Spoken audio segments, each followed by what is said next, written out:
अस्सलाम वालेकुम नाज़रीन, तुसी वेंदे पे हो ननकाना साहब न्यूज़ व्यूज़ ते मेरा नाम है जी अला यार सियाल।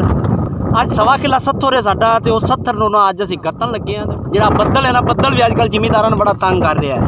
आंदे ने साडे वड्डे कि कुछ साल पहलू ना इन्ना मीह पिया ना, इन्ना मीह पिया कि कणकां विच्चे ही फुट गईयां न, विच्चे बंदियां दियां कणकां गल गईयां न, विच्चे फुट गईयां न। उस साल कहत बड़ा आया ते मैनूं डर पिया लगदा है जिवें ओह दिन हुण दुबारा नहीं आ गए। तां कुछ गलतियां साड़ियां जिमींदारां दियां भी हैं। क्या बाल निक्के निक्के जेह्ड़े पेड़ ते जांदे ने उन्हां बुक बुक दाणियां दा देंदे ने, बुक बुक रब दी राह ते बुक बुक ते अपनी यानी कि पिज़्ज़ा खावन जाना चंगा होवे, खर्चा करन जाना तो चंगा होवे ते रब दी राह ते एक बुक होवे, एक बुक।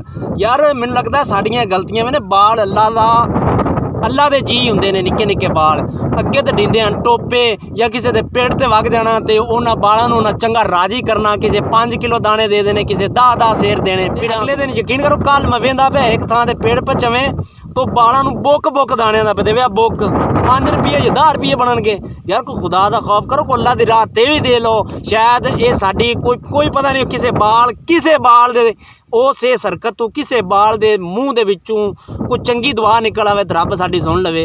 हुण वेखो पक्कियां कणकां ने, इन्हां दे उत्ते हुण मीह पिया पौंदा है। हज़रत मूसा अलैहिस्सलाम अल्लाह सोने अल्लाह दा दोस्त नबी आ ते मूसा अल्लाह नूं पुछया है अल्लाह तू नाराज़ कदों हुन्ना है?